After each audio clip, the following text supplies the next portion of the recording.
Shalom everybody, my name is Amihai Bannett. I studied at Herzog, Machzor Kafhei between 1995 and 1997. Then also studied at Herzog College, and a couple of years ago came back to our campus here in Alon Shvut to work at Herzog College, directing the Herzog Global Department. And when I was asked to say about Torah, I specifically chose Parashat Matot-Masei because when, as you can see, we're connecting and working with the Jewish communities all around the world. And the first Jewish community outside of Israel, I think, is mentioned in this week's Parsha, and that is the story of the 2.5 shevatim. So, Perek Lamed Bet in Parashat Matot talks about how Bnei Reuven and Bnei Gad turn to Moshe and they say, we want to live east of the Jordan River. And I can tell the whole story, of course, but we can see that Moshe actually eventually gives that land not to 2 shevatim, but to 2.5 shevatim. He adds half of Menashe. Many of the commentaries ask and bring different ideas of why Moshe added the half tribe of Menashe. The Netziv, you could see in the Netziv, for example, that he says that Menashe were very spiritual, ruchani, and that counters perhaps the real estate gashmi aspect of the request of Shevet Reuven and Shevet Gad. You can see that the tribe of Menashe was divided into two, and that makes the connection between the two halves or the two sides of the Jordan even more important and perhaps a little bit easier.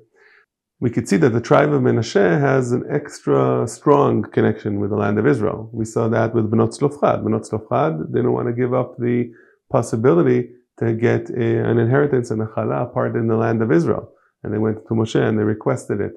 Then at the end of this week's Parashat, at the end of Parashat Masei, the tribe of Menashe comes to Moshe and says, well, if the daughters of Tzlofchad marry out of our tribe, we're going to lose part of the chala of the tribe.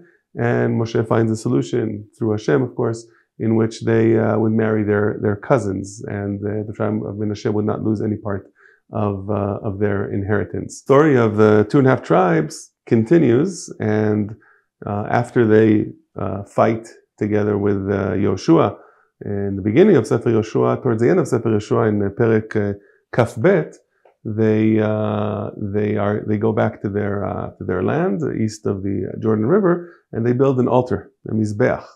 And the 9.5 tribes, led by Pinchas, come and confront them and say, "What's going on? What are you doing?" And they had a very long and hard conversation with them, which actually calmed their worries, because unlike other confrontations between different tribes of Israel, which actually led to civil war, story of Pilegish Bagiva, the story with Iftach, here you can see that the conversation between the 2.5 shevatim and the other 9.5 tribes led to a strengthened connection with the land of Israel. And the altar, the Mizbeach, which was built, symbolizes the connection to the land of Israel and also to the people who live in the land of Israel.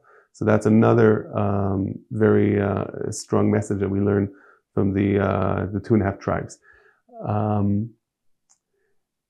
Bilam, which we met a couple of weeks ago, and his actions, which could be categorized as anti-Semitism or fighting Judeophobia, fighting against the Jews, is punished in this week's Parsha.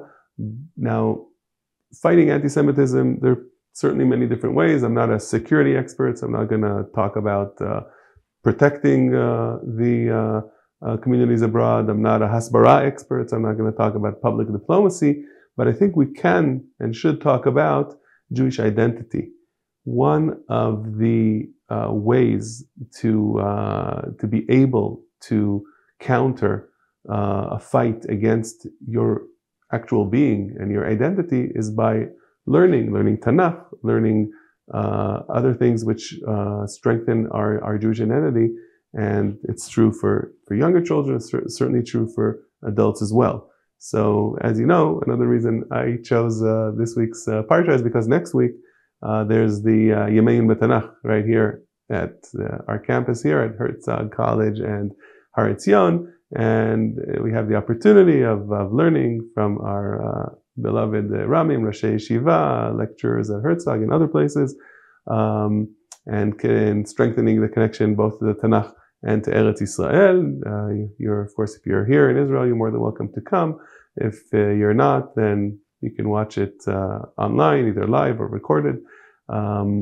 Another point is talking about strengthening the Jewish identities, of course, Jewish education. We have in the Yemein Tanach a Jewish Educators Day, dealing this year with teachers' authority, teachers standing in the classroom, which I'd be happy if you join us for that as well. And also, I'd love to hear from either if you are Jewish educators or if you know Jewish educators. Love to hear ideas of different ways that we here at Herzog Global would be able to work together with you on empowering Jewish education and Jewish educators all around the world. So as I'm speaking here, we have our Spanish-speaking director in Argentina today and Uruguay yesterday, and anytime that we either you come here or we come to your communities, I'd love to connect. And we'll end with Chazak Chazak V'nitchazek. Shabbat Shalom.